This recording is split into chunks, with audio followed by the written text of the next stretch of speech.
Presidencialismo versus parlamentarismo, dos enfoques contrapuestos, por Dieter Nolen. En marzo de 1987, en el Fortín de Santa Rosa, Uruguay, abríamos el debate sobre reforma política y consolidación democrática en América Latina en el marco de un seminario internacional que reunió a cientistas sociales europeos y latinoamericanos. Entonces, hace una década, nos interesaba comprobar si la institucionalidad política en América Latina había tenido alguna relación con los derrumbes de la democracia y si su reforma podría contribuir a mejorar la viabilidad y la consolidación de la democracia en la región. La presencia de los participantes europeos en el debate se justificó principalmente por la experiencia europea durante la posguerra, que superó la historia de fracasos de las formas parlamentaristas de gobierno, imperantes en el primer tercio del siglo mediante adaptaciones del mismo sistema básico a parlamentos de mejor funcionamiento y mayor estabilidad. Por tanto, tales estímulos teóricos e históricos y considerando los debates sobre reformas del presidencial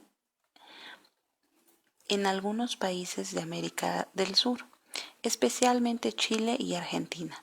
En el seminario se lanzó también la idea de introducir en uno u otro país el parlamentarismo. Los resultados de este encuentro fueron publicados un año más tarde en un libro compilado por Dieter Nolen y Aldo Solari en 1988 en la editorial Nueva Sociedad, Caracas.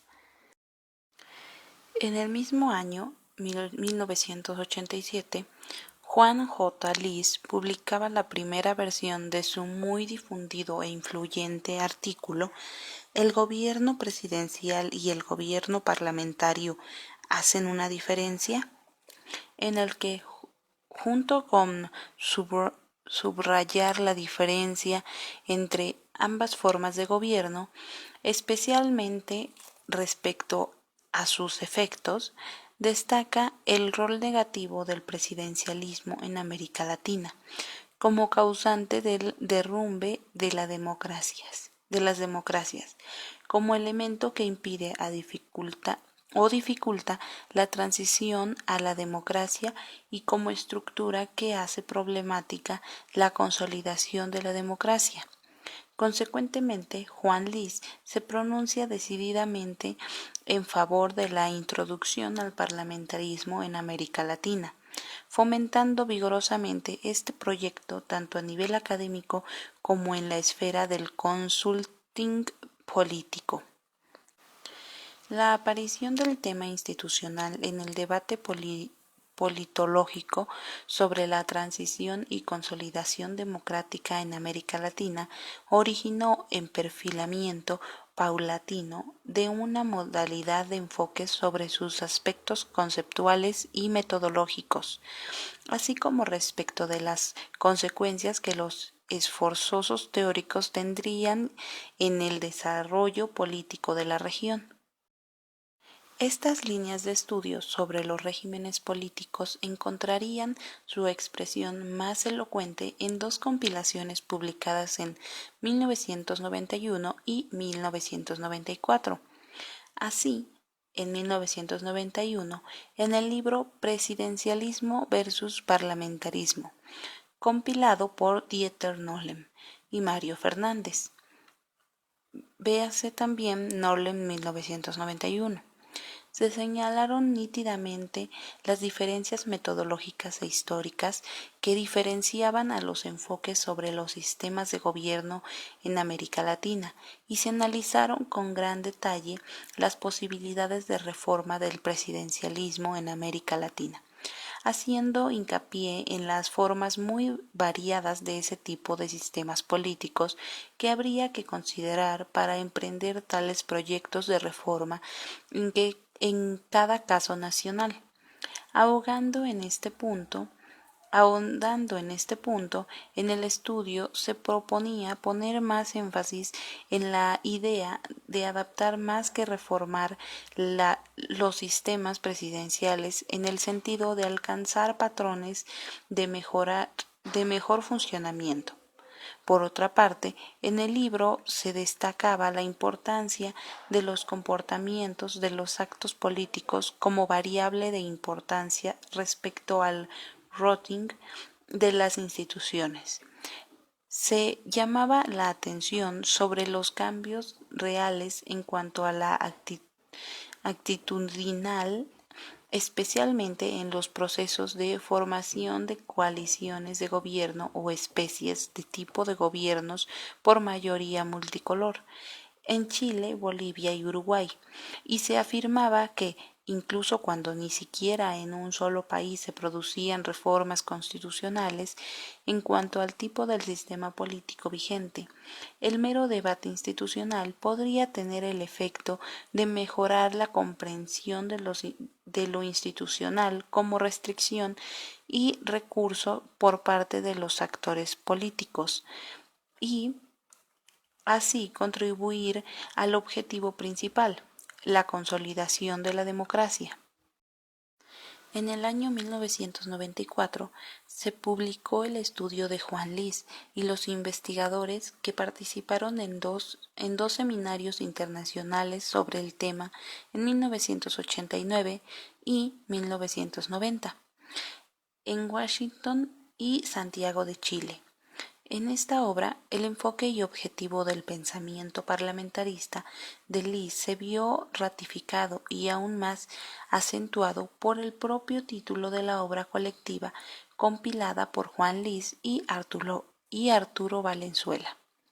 Sin perjuicio de que varias contribuciones del título no comprueban ni confirman esta visión determinista y universalista del presidencialismo, en su extensa introducción al libro que constituye la versión definitiva de su artículo de 1987, Juan Lis amplió sus argumentos contrarios al presidencialismo, a pesar de los inequívocos signos de la realidad política de la región. La alusión que el autor hace a la crítica que recibió no considera sus argumentos ni las propuestas de reforma política. El trabajo de Lis tampoco da cuenta del significado de los intentos de reforma institucional que tuvieron lugar en América Latina en esta década, mientras que las iniciativas de reforma constitucional respecto a la forma de gobierno generalmente se frustraron. Se observa un comportamiento de la clase política en buena parte más pragmático y conforme con criterios de mejor funcionamiento del sistema presidencial. El pronosticado nuevo derrumbe de las democracias en América Latina no se produjo, observándose, por el contrario, una permanencia de la democracia en América Latina nunca antes vista en su historia, y con ello una relativización de la supuesta relación causal entre sistema de gobierno y desenlace feliz o fatal de la democracia. Lo que la realidad de la región presenta es, en suma, una cierta flexibilidad y capacidad de adaptación del sistema presidencial en medio de inmensos desafíos económicos, sociales y políticos que están relacionados con el agotamiento de la estrategia de desarrollo cerrada, sustitutiva y estatista y con la implementación de la estrategia neoliberal de apertura, privatizaciones y desregularizaciones. En este dificilísimo contexto socioeconómico y de reestructuración de la relación Estado-sociedad, no solo se produjo el derrumbe de la democracia por los déficits del presidencialismo, sino que más bien se manifiesta a nivel político-institucional lo que debiera ser un fundamento empírico central del pensamiento institucional para América Latina. La reafirmación de la democracia presidencialista Vale añadir que esta observación empírica acerca de la permanencia y, en ciertos casos, estabilidad de la democracia no implica emitir ningún juicio sobre el desarrollo de la democracia y su permanencia y consolidación en el futuro, asociada a variables externas a la forma del sistema político. Mientras que la polémica se expandió a más países de América Latina a través de la republicación de los dos artículos introductorios de Liss y Nolen a las compilaciones ya mencionadas de 1994 y 1991, con el corredor del tiempo, una cantidad cada vez mayor de cientistas sociales y constitucionalistas se incorporó al debate, manifestándose más matices y posicionamientos respecto a la disyuntiva entre presidencialismo y parlamentarismo. Según Bernard Tribut, cabe distinguir en términos sistemáticos entre 1. La comparación entre ambos sistemas dentro de un enfoque de puro razonamiento teórico o ideal típico, tal es por ejemplo la postura de Juan J. Liss principalmente y en medida parecida de Arthur Lippard. 2. Los estudios cuantitativos que comparan, por lo general, con un enfoque temporalmente muy reducido, la performance de las democracias presidenciales y parlamentarias. 3. Los estudios que abandonan la contrastación de los tipos básicos y se vuelcan al análisis de las variantes al interior del presidencialismo dentro de un enfoque puramente institucional, diferenciado entre sistemas con presidentes fuertes y sistemas con presidentes débiles en relación a la formación y el mantenimiento de su gabinete o en relación al proceso legislativo. Aquí también hay una tendencia a concebir los supuestos méritos de distintos modelos o subtipos del presidencialismo en cuanto a la estabilidad democrática en términos cuantitativos sin considerar el contexto histórico. 4. El enfoque que seguimos nosotros de estudiar los sistemas de gobierno en estrecha vinculación con el contexto social y político estructural en el cual tienen que operar concretamente, es decir, un enfoque muy escéptico en relación a los rendimientos posibles de un análisis puramente teórico y o cuantitativo. Este enfoque implica no rechazar por principio o a priori ni el parlamentarismo ni el presidencialismo, sino evaluar los problemas de funcionamiento de un cierto sistema de gobierno percibido como un conjunto de elementos institucionales y político-estructurales. El gobierno comparado, evidencias teóricas y empíricas. Existen diferencias estructurales entre el sistema presidencial y el parlamentario. Este hecho es tan obvio que el solo repetir esta obviedad no debería ni despertar mayor interés ni favorecer la polémica. El caso empieza a llamar la atención cuando las diferencias que se establecen a nivel teórico sistemático se convierten en factores causantes del desarrollo político a nivel histórico empírico, es decir, cuando se pasa del mundo abstracto de las lógicas simples al mundo empírico de las circunstancias y variables complejas.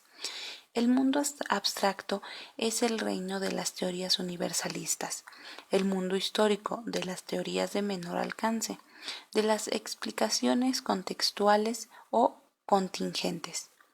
La fuerza sugestiva del pensamiento institucional de Juan Lis radica en el supuesto de que sería posible pasar sin más del análisis sistemático propio del gobierno comparado al análisis causal del desarrollo político. Se trata, pues, de la mezcla de dos lógicas distintas, algo que difícilmente puede ser percibido por quienes descuidan cuestiones metodológicas o solo recientemente se incorporan al debate. Como bien sabemos, Juan Lis es un excelente conocedor de la historia de un sinnúmero de países, por lo que le resulta fácil fundamentar su argumentación contra presidencialismo y pro-parlamentarismo con exhaustivo material histórico proveniente de los más diversos países. No obstante, pese a la abundancia de ejemplos históricos, la lógica de su investigación no es histórica, sino abstracta o pura. Es la lógica de la coherencia, en palabras de Giovanni Santori de Discurso. Busca relaciones universales, relaciones que permanecen invariables, cualesquiera sean los casos específicos a los cuales que se pueden referir. Maneja relaciones atemporales, sucesiones que no son cronológicas sino ideales. En función de la lógica no contradictoria, la historia, la empiria, juega un papel solo auxiliar. Los ejemplos específicos le sirven para juntar evidencia histórica que acompañe al desarrollo argumentativo. Este tratamiento de la historia, sin embargo, no es apropiado para comprobar las hipótesis, dado, primero, que se dejan fuera de atención los casos históricos que no se adecúan a las relaciones sistemáticas que se establecen o, en otros términos, no se utiliza el método comparativo como instancia del control.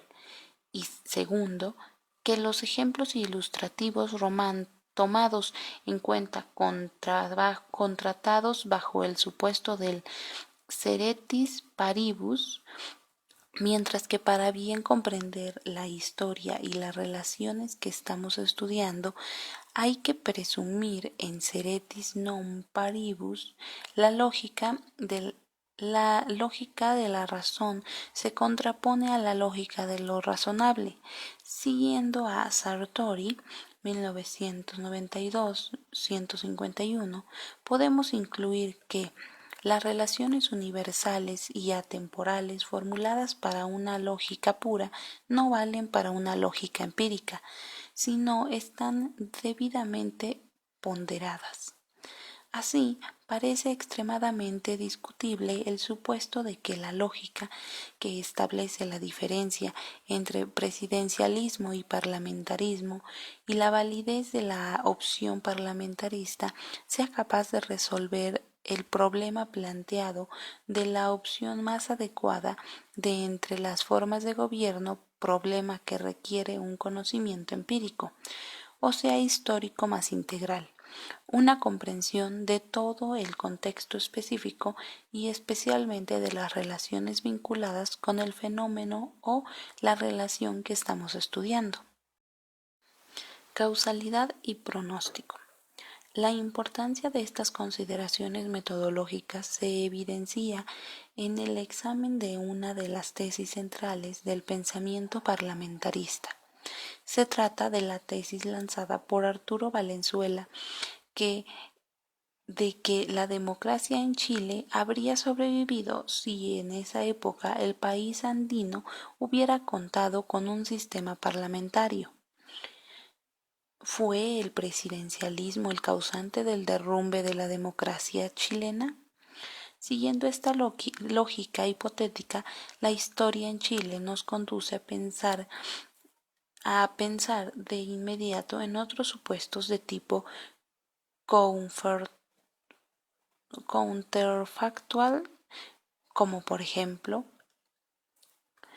si hubiera existido el mecanismo de la reelección, Eduardo Frei Montalva habría triunfado en los comicios. Si la democracia cristiana hubiera presentado otro candidato en lugar del izquierdista Radomiro Tomic, por ejemplo, Bernardo Leighton Alessandri, el apoderado de la derecha, no se habría presentado como candidato y la democracia cristiana habría podido continuar su mandato. Si el partido de centro, la democracia cristiana, hubiera seguido la práctica del tradicional partido de centro en Chile, el partido radical, esto es, la práctica de acuerdos y alianzas, no habría perdido las elecciones de 1970. Si los partidos marxistas no hubieran negado la sal y el agua al gobierno de Eduardo Frei Montalva con su programa de nacionalizaciones y de reformas estructurales, abolición del latifundio, se habría formado una gran alianza de los partidos de modernizantes para cambiar el país.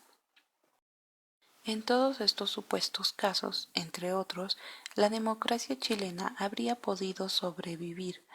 Esto relativiza rotundamente la capacidad explicativa del derrumbe de la democracia que se le atribuye al presidencialismo por pensar que el parlamentarismo hubiera llevado a otro historical outcome. Existen en realidad un sinnúmero de posibles factores causantes o momentos circunstanciales que de haber sido otro o de hecho de haber tenido otro comportamiento habrían podido influir en el desarrollo de la democracia en Chile. Como ocurre en otros casos análogos, cabe recordar que en el caso del derrumbe de la democracia de Weimar, un historiador alemán que revisó la literatura al respecto menciona en total más de 60 factores causantes. Así, la tesis de Valenzuela se reduce a una hipótesis muy discutible y más si se considera que los supuestos avanzados por mí eran, en su época, temas que se discutían en Chile. Por ejemplo, Tomic intentó formar por los partidos marxistas una gran alianza de izquierda detrás de su candidatura, pero fracasó. Sectores de la democracia cristiana propusieron reemplazar a Tomic por Lewington, pero no tuvieron éxito. Se indicó una maniobra contra la elección de Allende por el Congreso que habría resultado en nuevas elecciones con la candidatura de Frei, maniobra que tampoco resultó. Sin embargo, en la época de la política a la cual nos referimos, la alternativa parlamentaria no parecía ni como proyecto concreto ni en el debate general. Por el contrario, la reforma constitucional de 1969 fortaleció el rol del presidente en el sistema político, dotándolo con el plebiscito como arma para superar un posible conflicto con el Parlamento. Así, el planteo de Arturo Valenzuela no solo representa uno de los muchos supuestos imaginables, sino que es quizás el menos plausible desde un punto de vista histórico, dado que, como ya señalé, no estuvo en ningún momento presente en las alternativas discutidas en ese entonces. Por otra parte, hay que tomar en cuenta la magnitud de consensos políticos que hubieran requerido la introducción del parlamentarismo en Chile, como en cualquier otro país con grandes tradiciones presidencialistas. Vale considerar también que los cambios institucionales no son neutros políticamente y que las fuerzas políticas, más aún en tiempos de alta conflictividad política, los evalúan de acuerdo a criterios de poder. Ahora bien, el supuesto de el supuesto de poder alcanza un acuerdo sobre la reforma institucional de tal orden equivale a desvalorizar el propio proyecto parlamentarista, dado que con este mismo consenso se hubiera resuelto fácilmente el conflicto entre presidente y mayoría parlamentaria en el esquema presidencialista origen, según el análisis de Arturo Valenzuela y Juan Liz, del derrumbe de la democracia chilena. Este débil supuesto de tipo contrafactual se convierte en el pensamiento de Juan Liz en The Classic Instance, en lo que se refiere a cómo el presidencialismo ha facilitado y agraviado la crisis de la democracia. Es decir, es tomado como fundamento para plantear una afirmación universalmente válida como base teórica para el pronóstico. Este pronóstico consiste en el anuncio del probable fracaso de las democracias presidenciales en América Latina. Así debe entenderse el título de su obra colectiva. Pero cabe puntualizar que en pronóstico en las ciencias sociales es válido solo en la medida en que la teoría en la cual se basa sea empíricamente sustentable. Es interesante observar que algunas contribuciones en el libro compilado por Juan Liz y Arturo Valenzuela llegan a cuestionar la afirmación sugerente del título de la obra. En primer lugar, porque no se le atribuye al sistema de gobierno una relevancia central respecto a la cuestión de la gobernabilidad, pareciendo difícil. De acuerdo a Jonathan Hart en su trabajo sobre Colombia, página 320.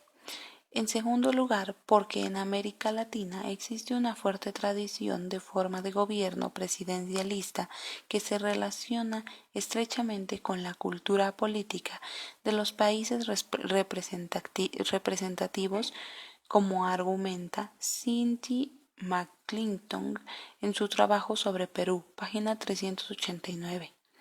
Además, porque surgirán dificultades considerables al tratar de manejar exitosamente el parlamentarismo, pudiendo aparecer nuevos problemas y agudizarse otros ya existentes. Según Catherine M. Congan en su contribución sobre Ecuador, página 351, McClinton contribuye en otras cosas que el parlamentarismo. Por último, en tercer lugar, porque se teme que podría minarse la legitimidad del sistema político. En las democracias aún no consolidadas, este temor se ilustra en la disposición de grupos estratégicos, especialmente los militares, a aceptar más bien la autoridad de un presidente que la de un jefe de gobierno dependiente del Parlamento. En las contribuciones dedicadas a los países particulares se arroja luz sobre el contexto en el cual tiene que discutirse la cuestión institucional. La evidencia latinoamericana se toma así ambivalente. De este modo, al igual que todo en la vida, exhibe ventajas y desventajas. Hay argumentos en contra del presidencialismo y otros a su favor. En algún caso histórico, la alternativa del parlamentarismo es tan convincente como aparece en la argumentación teórica.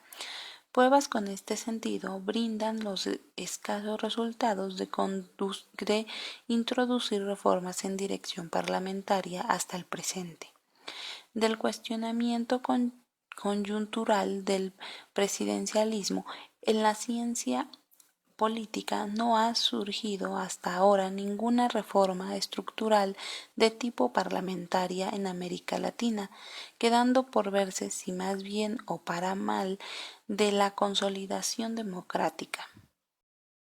Esquemas rígidos y contextos históricos. Como sabemos, una característica de la vertiente parlamentarista del pensamiento institucional es la de percibir las alternativas en el gobierno comparado en términos esquemáticos, reduciendo a un mínimo la gran variedad histórica de las instituciones políticas. En la misma alternativa presidencialismo versus parlamentarismo, el supuesto dualismo es cuestionable, como la señala Giovanni Santori mediante su tesis Neither nor en su contribución al libro de Lis y Valenzuela. Es decir, sin presidencialismo ni parlamentarismo, sino una forma de semipresidencialismo. Más cuestionable aún resulta ser las relaciones esquemáticas, como por ejemplo entre formas de gobierno y sistemas electorales o entre formas de gobierno y sistemas de partidos políticos. Arendt Lippard elaboró una matriz de 4 entradas combinando presidencialismo y parlamentarismo por un lado y representación por mayoría y representación proporcional por el otro, llegando al siguiente ranking normativo. 1. Parlamentarismo con representación proporcional. 2. Parlamentarismo con representación por mayoría. 3. Presidencialismo con representación por mayoría. 4. Presidencialismo con representación proporcional. ¡Qué desilusión para América Latina! Ocupa el último puesto, pero, francamente, este esquema con su carga normativa no es muy sabio, entendiendo que sabiduría tiene algo que ver con la experiencia, con la empiria, en la conceptualización del Maxwell con la historia. Se puede objetar primero que el orden de preferencia de los sistemas políticos depende de factores contingentes. Segundo, que lo mismo es válido para los sistemas electorales. Tercero, que la combinación de formas de gobierno en sistemas electorales potencia la incertidumbre respecto a la convivencia de la mezcla no solo a nivel de la asesoría política como Universal Political Advice, sino también a nivel puramente teórico.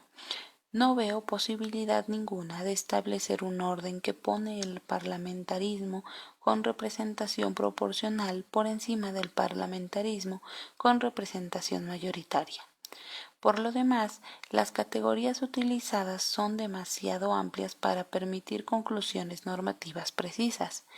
La bondad y la validez de la combinación, su éxito en el caso histórico concreto, depende mucho del subtipo, o, mejor dicho, de la adaptación del tipo básico a circunstancias contingentes y necesidades funcionales como ejemplo, la estructura de la sociedad, patrones de comportamiento político, el formato y la dinámica del sistema de partidos políticos, etc. Arendt Lippard, una de las grandes figuras de la ciencia política, con contribuciones de primer orden últimamente en el ámbito de los sistemas electorales, problematiza también la regla de toma de decisiones propia del sistema presidencial, la regla mayoritaria que, como es sabio, es la única aplicable cuando se trata de elegir no a un órgano colectivo, sino a un órgano unipersonal. Es obvio, entonces, en comparación con el parlamentarismo, la mayor cercanía del presidencialismo a la forma de toma de decisiones por mayoría. Pero a partir de ello, saca la conclusión de que la democracia mayoritaria sería menos viable, incluso menos democrática. Parece muy aventurado. Vale recordar que el ejemplo clásico de un sistema parlamentario, el caso británico, ha sido justificado en la teoría del gobierno representativo como majority rules y sigue aún hoy funcionando así. Recordemos asimismo la famosa afirmación del gran teórico del sistema parlamentario, el inglés Walter Brenton, quien, dicho sea de paso, brilla por su ausencia en el discurso de la vertiente parlamentarista del tipo democrático consensual. Compartimos, en términos generales, la convicción de que en América Latina, en función de una mayor gobernabilidad, vale promover formas y comportamientos de concertación, de compromisos, la convicción de que conviene reducir los abismos ideológicos y evitar las ideologías del todo o nada o del avanzar sin tratar. Sin embargo, me propongo a minusvalorar o incluso desprestigiar la forma de tomar decisiones por mayoría o el gobierno por mayoría unicolor. Otros investigadores analizan la relación entre las formas de gobierno y la estructura del sistema de partidos. Se trata de una relación sumamente importante, dado que efectivamente el funcionamiento del sistema político, incluso su clasificación en el universo de las formas de gobierno, puede depender del formato del sistema de partidos políticos y de la interacción de sus integrantes. Sin embargo, esquematizar la relación en términos de que el bipartidismo constituiría un sistema más idóneo para el presidencialismo o para la consolidación de la democracia, como se afirma en base a una comparación de 4 casos latinoamericanos: Chile, Uruguay, Costa Rica y Venezuela, es bastante arriesgado. No se toman en cuenta las demás variables que intervienen, ni tampoco se estudian las relaciones en causalidad recíprocas. En suma, la descontextualización es el fundamento metodológico de tales afirmaciones, pero al mismo tiempo también de sus equivocaciones. Esto es especialmente cierto respecto al presidencialismo latinoamericano, el cual aparece muy esquematizado como la alternativa a superar en la confrontación con el parlamentarismo, también tratado como si en la realidad existiera un solo tipo de parlamentarismo. Permítanme no entrar en ese tema, pero sí apuntar que la estabilidad política en Europa occidental después de la Segunda Guerra Mundial, posterior a las respectivas democratizaciones de sus sistemas políticos, tienen algo que ver con la adaptación del parlamentarismo a las circunstancias de cada caso nacional, creándose así diferentes variables del sistema parlamentario. En América Latina, el presidencialismo varía enormemente tanto en las constituciones como en las prácticas políticas. Desde el punto de vista constitucional, cabe distinguir básicamente entre el presidencialismo reforzado, el presidencialismo puro, el presidencialismo atenuado y el presidencialismo parlamentarizado. En la práctica, valdría la pena diferenciar aún más, tomando como criterios las costumbres y los estilos políticos. Por ejemplo, en Uruguay, los constitucionalistas locales insisten en que la Constitución sería parlamentarista, pero nadie se opone a caracterizar la práctica política como presidencialista.